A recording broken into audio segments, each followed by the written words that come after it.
Hi friends, అస్సలాము అలైకుం. Welcome back to SK Ramzan vlog. నేను మీ రంజాన్. అందరూ ఎలా ఉన్నారు? బాగున్నారా? మేమైతే చాలా బాగున్నాం. మీరు కూడా బాగుండాలని మనస్ఫూర్తిగా కోరుకుంటున్నాను అండి. ఈరోజు అయితే ఆఫ్టర్నూన్ కాడ నుంచి వ్లాగ్ అయితే స్టార్ట్ చేశాను. రైస్ అయితే వండేసాను. ఇప్పుడైతే స్పెషల్గా బాగా ట్రెండింగ్ అవుతున్న చికెన్ కారం అయితే చేస్తున్నానండి. టేస్ట్ కూడా చాలా బాగుంటుంది. ఆల్రెడీ చేశాను. ఆ రెసిపీ అయితే మీతో షేర్ చేస్తాను. చేసిన తర్వాత ఇలా వీడియో అయితే తీస్తున్నాను మీతో మాట్లాడదామని చెప్పేసి. చికెన్ కారం అయితే చేశాను ఇప్పుడే. ఇది చల్లారిన తర్వాత బాక్స్లో వేసుకొని స్టోర్ చేస్తాను. ఇది ఎలా చేశాను ఏంటనేది పూర్తి వీడియో మీతో అయితే షేర్ చేస్తాను, చూసేయండి. అలాగే నా వీడియో చూసిన తర్వాత ఒక లైక్ అయితే చేయండి. వీడియో అయితే చూస్తున్నారు కానీ లైక్ అయితే చేయట్లేదు. వీడియో చూసిన తర్వాత ఒక లైక్ అయితే చేయండి. మీరు లైక్ చేయడం వల్ల నా వీడియోస్ ఇంకొంతమందికి రీచ్ అవుతాయి. అలాగే ఫస్ట్ టైం నా ఛానల్ చూసినట్టయితే సబ్స్క్రైబ్ చేసుకొని సపోర్ట్ చేయండి. ఇప్పుడైతే ప్రాసెస్ చూసేయండి.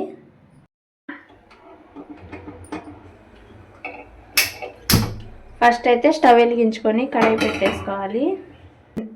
3 టేబుల్ స్పూన్ల ఆయిల్ అయితే వేసుకుంటున్నాను. ఇది వచ్చేసి చికెన్ పకోడీ చేసిన ఆయిల్ అండి. సన్నగా పొడుగ్గా కట్ చేసుకున్న ఉల్లిగడ్డ ముక్కలు వేసుకొని గోల్డెన్ కలర్ వచ్చిందాక ఫ్రై చేసుకోవాలి.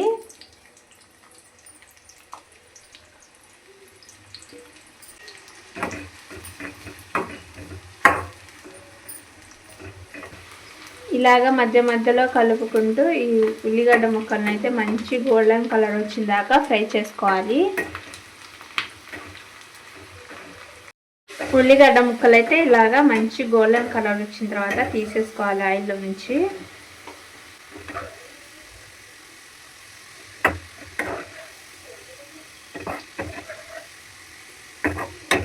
వెల్లుల్లి దాకా ఇలా పొట్టు తీసేసుకొని ఆయిల్లో వేసుకొని ఫ్రై చేసుకోవాలి.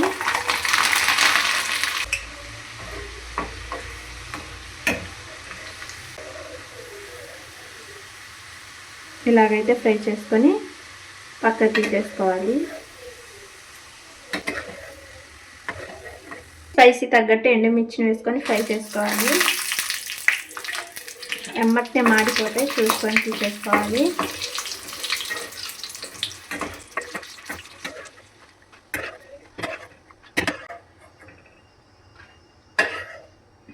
ఇలాగా ఎండుమిర్చిని కూడా ఫ్రై చేసుకోవాలి.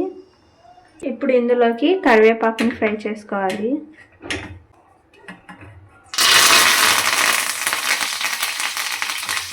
ఇలాగా కరివేపాకుని కూడా ఫ్రై చేసుకొని తీసేసుకోవాలి. బోన్లెస్ చికెన్ పావు కిలో తీసేసుకొని ఆయిల్లో వేసుకొని ఫ్రై చేసుకోవాలి.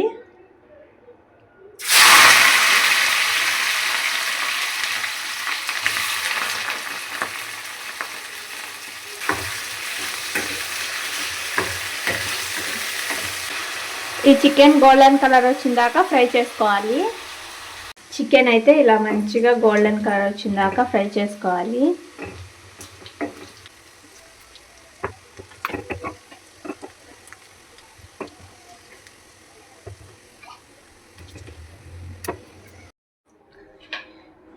ఇవన్నీ ముందుగానే వేయించుకున్నాం, అన్నీ చల్లారిపోయాయి.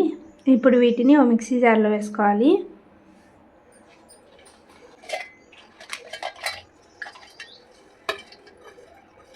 ఇందులోకి తగినంత ఉప్పుని వేసుకోవాలి. 1/2 టీ స్పూన్ పసుపుని వేసుకోవాలి. ఇప్పుడు వీటిని మెత్తగా గ్రైండ్ చేసుకోవాలి.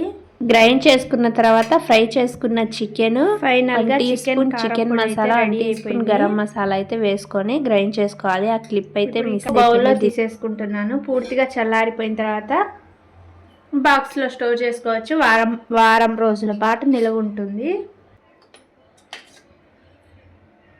ఇదైతే పూర్తిగా చల్లారిపోయిన తర్వాత బాక్స్లో వేసుకొని స్టోర్ చేసుకోవాలి. వారం రోజుల పాటు నిల్వ ఉంటుందండి. ఫైనల్గా చికెన్ కారపొడి, వేడి వేడి అన్నంలో ఈ కారపొడి వేసుకొని తింటే టేస్ట్ చాలా బాగుంటుంది. చికెన్ కారం అయితే చేశాను కదా, ఎండలు అయితే బాగా మండిపోతున్నాయి, చెమటలు అయితే పడుతున్నాయి.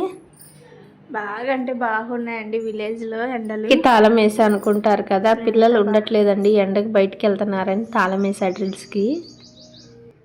బాగా ఎండ వస్తుంది. మాకు ఈ యాప చెట్టు ఉండడం వల్ల మా ఇంట్లోకి ఎక్కువ ఎండ అయితే రాదు.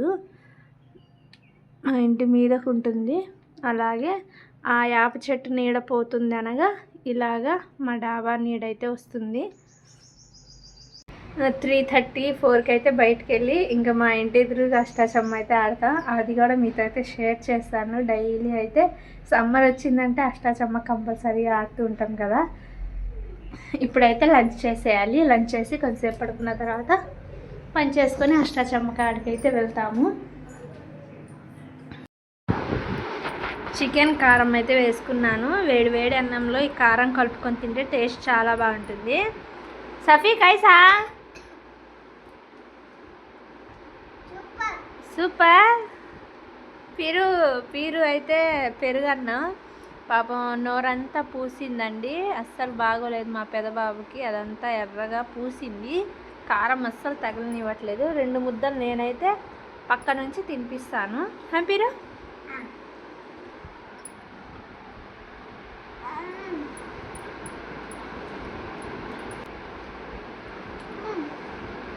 పీరు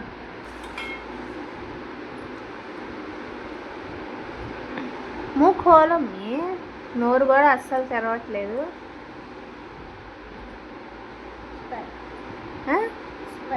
సూపర్.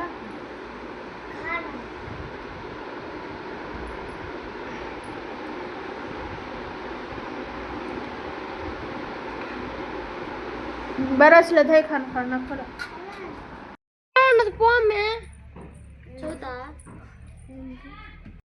చూడు. విలేజ్లో మేము ఉంటున్న దగ్గర అయితే పిల్లలు అయితే చాలా మంది ఉంటారు. ఒక్క వెహికల్ కూడా తిరగదండి మా రోడ్డున. పక్కన అయితే తిరుగుతుంటాయి కానీ మా రోడ్డున ఒక్క వెహికల్ కూడా రాదు.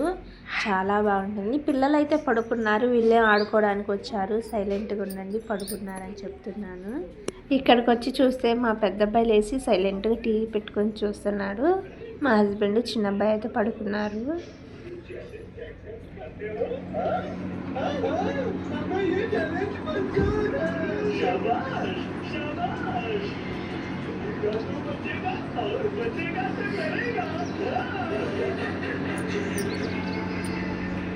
మా అష్టాచమ్మ అయితే స్టార్ట్ అయిపోయిందండి. ఆడుకోవడానికి అయితే వచ్చారు. వీడియో తీద్దాం అనుకున్నా తీయలేదు. ఇది వచ్చేసి మా పిక్కల బాక్స్. ఎటు వాళ్ళు ఎటు పోయారు. 6 కల్లా ఆట అనేది బంద్ చేస్తాము. ఇంకా 2 అవర్స్ అయితే ఫుల్గా ఆడుకుంటాము. 2 అవర్స్ అయితే ఫుల్గా ఆడుకుంటాము. చీకటి పడ్డది. 6 అయింది. ఇవి వచ్చేసి పిక్కలు చూపిస్తా. చింత పిక్కలు. ఈ సమ్మర్లో బెస్ట్ ఆట ఇది ఆడవాళ్ళకి. ఇంకా మా హస్బెండ్ అయితే ఈవినింగ్ అండి 6:30 అవుతుంది. ఆ టైంలో అయితే చికెన్ నూడిల్స్ అయితే తెచ్చారు. ఇంకా నేనైతే పని అంతా కంప్లీట్ చేశాను. ఆ క్లిప్స్ అయితే మీతో షేర్ చేయలేదు. గిన్నెలు కడిగేసి అంతా ఊడ్చేసి కొంతసేపు అయితే ఆడుకున్నాము. ఇంకా చికెన్ నూడిల్స్ అయితే తెచ్చారు. అయితే ఫ్రెష్గా గేదె పాలు అయితే పోస్తారండి. మేమైతే లీటర్ తీసుకుంటాము. కొన్ని కాగబెట్టి తోడేస్తాను. ఇంకొన్ని మార్నింగ్ అయితే టీకి పిల్లల పాలకి అయితే ఉంచేస్తాను. పాలైతే కొన్ని కాగబెట్టేసాను. రైస్ వండేసానండి. కొంచెం సాంబారు, చికెన్ కారం చేశాను కదా, అది కూడా ఉంది. ఇంకా ఇలాగా ఫ్రెష్ అప్ అయ్యాము. ఫ్రెష్ అప్ అయ్యేసి ఇంకా బయట మెల్లాలో ఇలాగా డిన్నర్ చేస్తుంటే నైట్ చల్లటి గాలి ప్రశాంతంగా ఉంటుంది. విలేజ్ అంటే అంతే కదా, ఆరు బయట ఇలా తింటూ ఉంటే బాగుంటుంది. అలాగా చల్లటి గాలిలో కూర్చొని డిన్నర్ అయితే చేస్తున్నామండి. ఇదే అండి ఈరోజు వీడియో. నా వీడియో నచ్చితే లైక్ చేయండి, షేర్ చేయండి. ఎస్కే రంజా వ్లాగ్ని చూసినట్టయితే సబ్స్క్రైబ్ చేసుకోండి. వీడియో చూస్తున్నారు కానీ లైక్ అయితే చేయట్లేదు. ప్లీజ్ లైక్ అయితే చేయండి. మీరు లైక్ చేయడం వల్ల సపోర్ట్గా ఉంటుంది. ఈ వీడియోస్తో మళ్ళీ కలుద్దాం. Thank you for watching. Okay bye.